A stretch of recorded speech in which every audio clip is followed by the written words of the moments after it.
Hey guys, I know it has been a while since I did a video update, so first we'll start off with the house. What's going on with the house? Okay.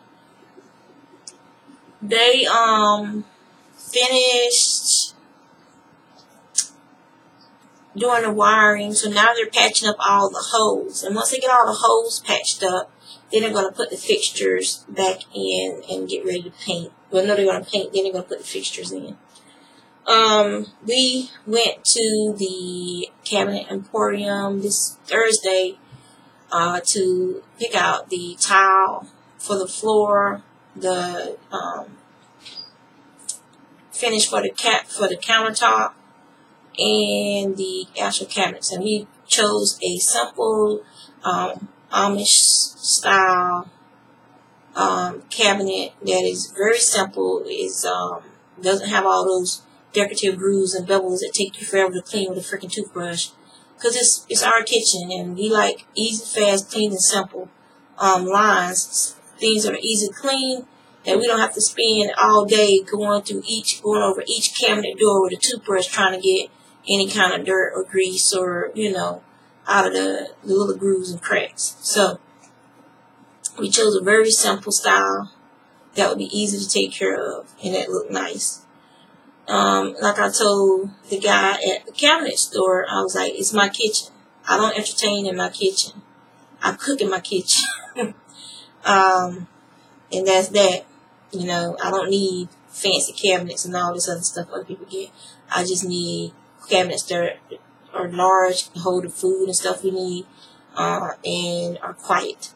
Because, every little thing wakes me up now since that fire. So I don't want to hear cabinets slamming. So we got those soft close cabinets so that as the cabinets close, is like a hydraulic thing. Kind of slows the cabinet down so it doesn't just slam shut. So that's what's going on with the house. So now I'm going to go and start with spinning in. My spinning wheel's in the other room, and I posted up the picture on Facebook. So I've been spinning some black yarn. I'm going to apply it tomorrow.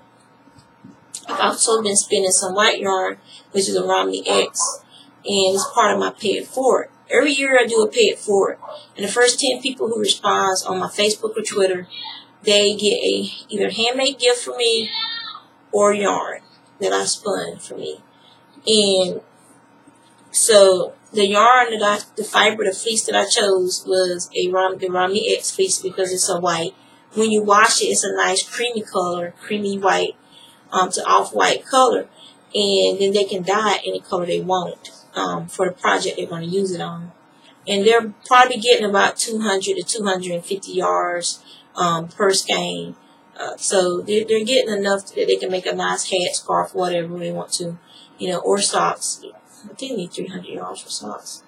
Depends on how size feet they got. But they can use it as part of the sock and then use a different color to do for the healing toe. Excuse me. Okay, so one of the items I'm sharing with you guys today is called the Knitter's Periodic Table. And it's a lot of fun. And so I got it upside down. Here, let me try this again. The Knitter's Periodic Table.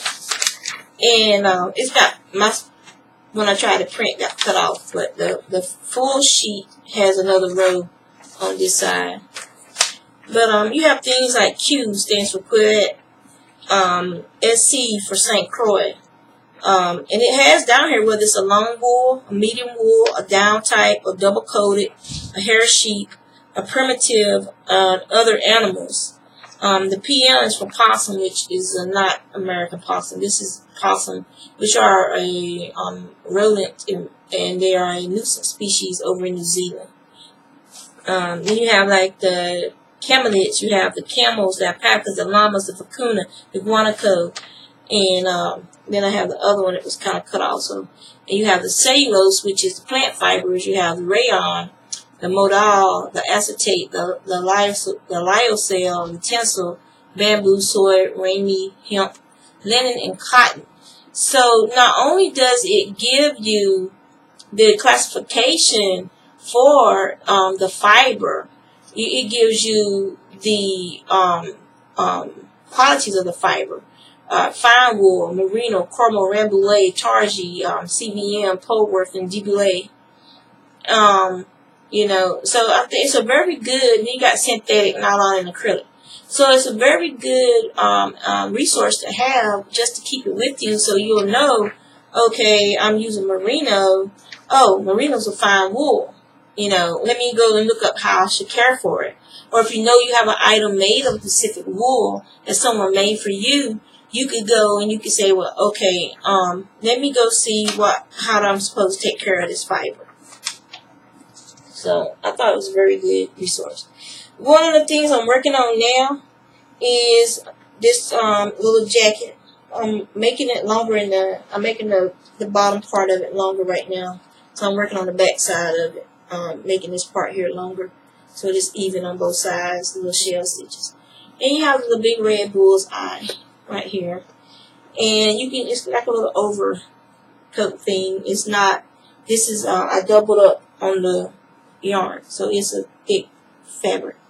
And it's not for summer wear.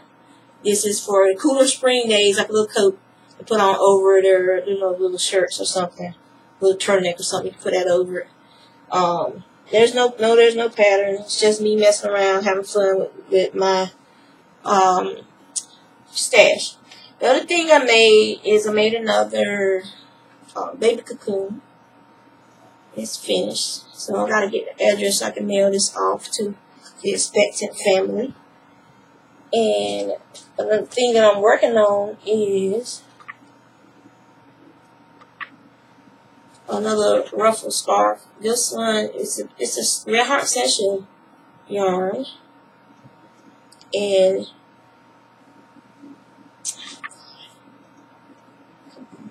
something is beeping.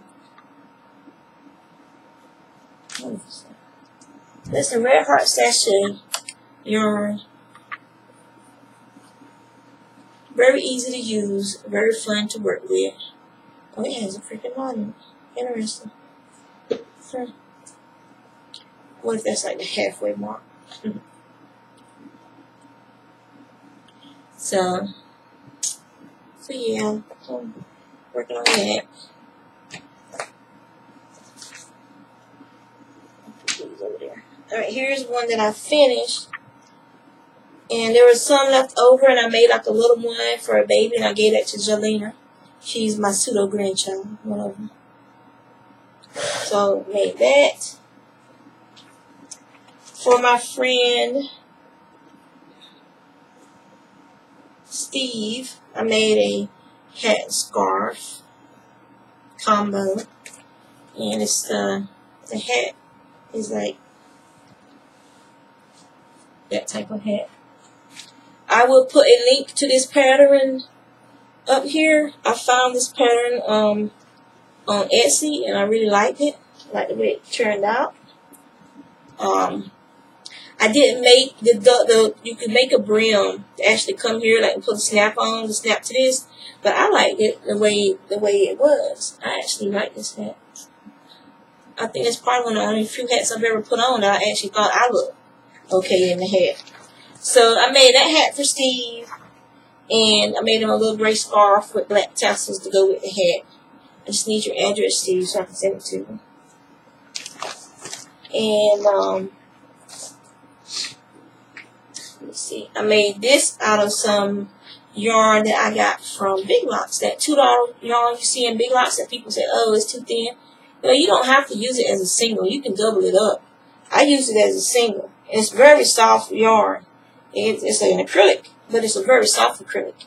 And so I did a shell stitch for the scarf. And it came out very nice. You can easily take this yarn and do a nice shawl or poncho. It's very, very next to skin soft. So I just need to weave in the ends of this and get it in the mail to my friend for a belated birthday gift. Then I made this hat. This was also from some Mill Ends from AC Moore. I just like the different browns that was in this yarn. Even though it looks blue, maybe it actually looks brown when I look at it video. But there's a lot of different little browns. There might be some blue in them, but it's a real pretty tweedy yarn. Let's see. Then I made this, which is a goodie. It's for a little boy. And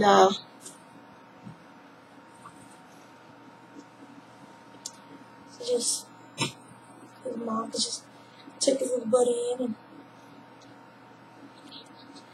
and stuff. So I made that. No pattern. Once again, just using shell stitch and just basic.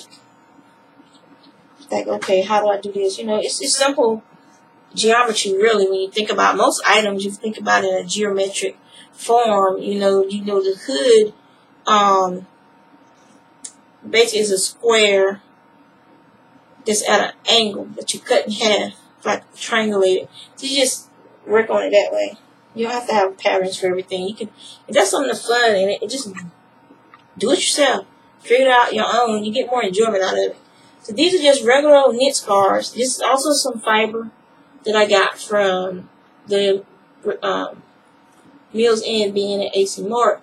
It's actually 2 strands of yarn. One of them has some shine, some metallic shine to it, and the other one is like a, I won't say it's like a mercerized cotton, but I think the bag said it was all acrylic. Mills End. It's not focusing. There you go. It's a real pretty yarn, very stretchy yarn. It's a warm yarn, regardless of what it is. And then I think I showed you guys this, but this has a metallic thread in it. I can't get it to shimmer. Oh well. There's a metallic thread in there, trust me. And that's all I've been working on right now. I had other things, but I've already given them to people because it was like Christmas presents and stuff.